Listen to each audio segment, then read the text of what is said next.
Assalamualaikum warahmatullahi wabarakatuh. Om Swastiastu, Namo Buddhaya, salam kebajikan, dan salam sejahtera untuk kita semua.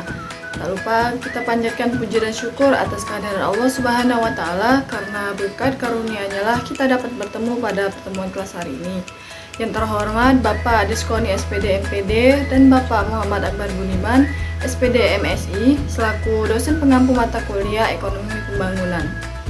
Perkenalkan, kami dari kelompok 7 yang terdiri dari 5 anggota. Saya Anita Sarfitri selaku moderator, dan rekan-rekan kelompok saya yaitu ada Kisela, Ria Sulistiana, Mita Wuljana, dan Mita Nur Octavia. Baiklah, langsung saja kita tonton video materi dari kelompok kami.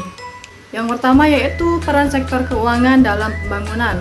Sektor keuangan atau financial sector adalah sektor yang terdiri dari perusahaan-perusahaan yang menyediakan jasa keuangan kepada nasabah komersial dan retail, termasuk perusahaan dana investasi, bank, dan asuransi.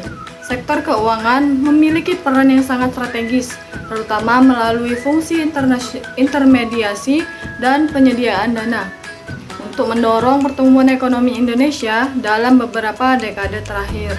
Baiklah, saya Kisela. Di sini saya akan menjelaskan materi mengenai inflasi. Pada awalnya, inflasi diartikan sebagai kenaikan jumlah yang beredar atau kenaikan likuiditas dalam suatu perekonomian. Pengertian tersebut mengacu pada gejala umum yang ditimbulkan oleh adanya kenaikan jumlah uang beredar yang diduga telah menyebabkan adanya kenaikan harga-harga. Dalam perkembangan lebih lanjut, inflasi diartikan sebagai peningkatan harga-harga secara umum dalam suatu perekonomian yang berlangsung secara terus-menerus. Inflasi digolongkan menjadi 3 bagian. Yang pertama, berdasarkan tingkatannya, lalu inflasi berdasarkan sebab-sebabnya, dan inflasi berdasarkan tempat asalnya. Inflasi berdasarkan tingkatannya terbagi menjadi 4 bagian. Yang pertama, inflasi ringan, yaitu di bawah 10% per tahun, lalu inflasi sedang, antara 10-30% per tahun, lalu inflasi berat, antara 30-100% per tahun. Dan yang terakhir, inflasi tidak terkendali atau hiperinflasi, yang mana di atas 100% per tahun.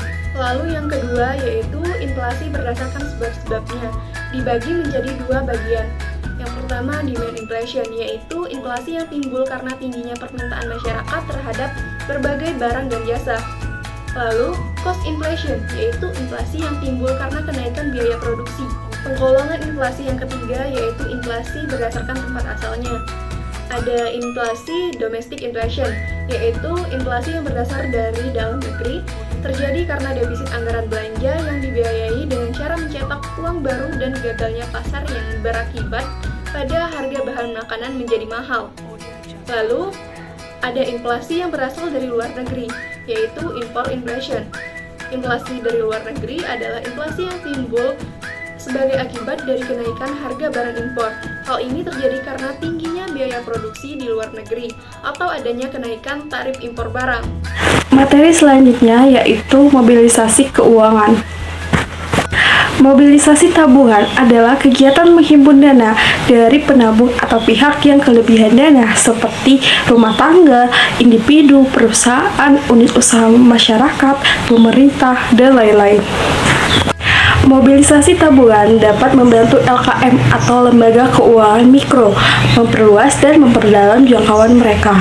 Mobilisasi tabungan kecil dan mikro dapat memberikan manfaat bagi kelangsungan hidup diri sendiri melalui ketersediaan dana yang lebih murah bagi LKM dibandingkan dengan dana dari pasar antar bank. Berikutnya adalah beberapa faktor yang mempengaruhi keputusan rumah tangga untuk memiliki rekening tabungan. Yang pertama adalah faktor kenyamanan, yaitu jaminan keamanan serta keyakinan dan kepercayaan pada tempat menyimpan tabungan. Yang kedua, likuiditas dan pilihan tabungan, yaitu akses cepat atas simpanan, khususnya sangat penting bagi rumah tangga miskin bila mana terjadi keadaan darurat atau peluang investasi yang muncul secara tiba-tiba. Yang ketiga, biaya transaksi, misalnya biaya pembukaan dan penutupan rekening tabungan. Dan yang keempat, tingkat suku bunga nyata. Di banyak negara, permintaan untuk produk tabungan dari semua negara, termasuk orang miskin, telah bertambah seiring dengan kenaikan suku bunga. Baiklah, saya Dea akan melanjutkan penjelasan mengenai tingkat bunga. Tingkat bunga adalah dana yang dikeluarkan oleh institusi keuangan, khususnya bank, untuk dana yang dipercayakan kepada mereka seperti bunga simpanan dan lending rate, atau biaya dana yang dibebankan institusi keuangan kepada peminjamnya seperti bunga pinjaman dan borrowing rate. Adapun jenis simpanan di bank yang mendapatkan bunga yaitu tabungan, rekening giro, dan deposito. Selanjutnya, ada beberapa faktor yang mempengaruhi tingkat bunga, antara lain yang pertama, bank akan membutuhkan dana yang lebih banyak dari yang telah diperkirakan. Yang kedua, bank akan menargetkan keuntungan yang lebih tinggi. Yang ketiga, kebijakan pemerintah dapat mempengaruhi tinggi atau rendahnya suku bunga di bank, baik bunga simpanan maupun pinjaman. Yang keempat, suku bunga adalah tentang jangka waktu simpan dan pinjam. Artinya, semakin lama waktu yang diperlukan, maka akan memiliki potensi keuntungan yang lebih tinggi. Yang kelima, reputasi perusahaan juga memiliki peran pendukung dalam menentukan suku bunga. Dan ada beberapa fungsi atau peran penting tingkat bunga dalam perekonomian, antara lain yang pertama, membantu mengalirnya tabungan ke arah investasi guna mendukung pertumbuhan ekonomi. Yang kedua, mendistribusikan jumlah kredit yang tersedia pada proyek investasi yang menjanjikan hasil tertinggi. Yang ketiga, menyeimbangkan jumlah uang beredar dengan permintaan akan uang dari suatu negara. Yang keempat, merupakan alat penting menyangkut kebijakan pemerintah melalui pengaruhnya terhadap jumlah tabungan dan investasi. Tabungan adalah simpanan uang di bank yang penarikannya hanya dapat dilakukan menurut syarat tertentu. Salah satu karakteristik dari tabungan adalah adanya setoran awal minimal pada saat pembukaan rekening baru. Umumnya, bunga atau bagi hasil tabungan lebih kecil dibandingkan investasi seperti deposito.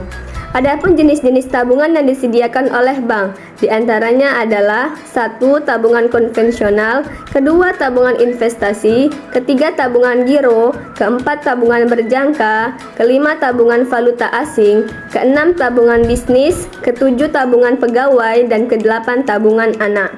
Pengaruh tingkat bunga pada tabungan.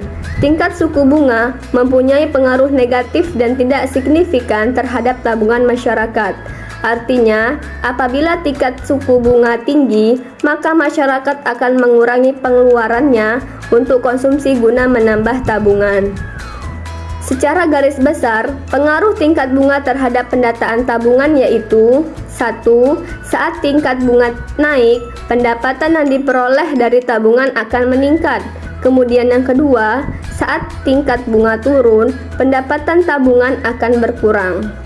Baiklah, kesimpulan dari materi kami ini adalah sektor keuangan merupakan sektor yang terdiri dari perusahaan-perusahaan yang menyediakan jasa keuangan kepada nasabah komersial dan retail, termasuk perusahaan dana investasi, bank, dan asuransi. Sektor keuangan memiliki peran yang sangat strategis, terutama melalui fungsi intermediasi dan penyediaan dana untuk mendorong pertumbuhan ekonomi Indonesia dalam beberapa dekade terakhir. Laju inflasi yang tidak stabil dan menyulitkan perencanaan bagi dunia usaha tidak mendorong masyarakat untuk menabung dan melakukan investasi, menghambat perencanaan pembangunan oleh pemerintah, merubah struktur APBN maupun APBD, dan berbagai dampak negatif lain yang tidak kondusif bagi perekonomian secara keseluruhan. Itulah presentasi dari kelompok kami. Apabila terjadi kesalahan dan kekurangan, kami mohon maaf, dan kepada Allah kami mohon ampun. Atas perhatiannya kami terima kasih. Atas perhatiannya kami ucapkan terima kasih. Wassalamualaikum warahmatullahi wabarakatuh.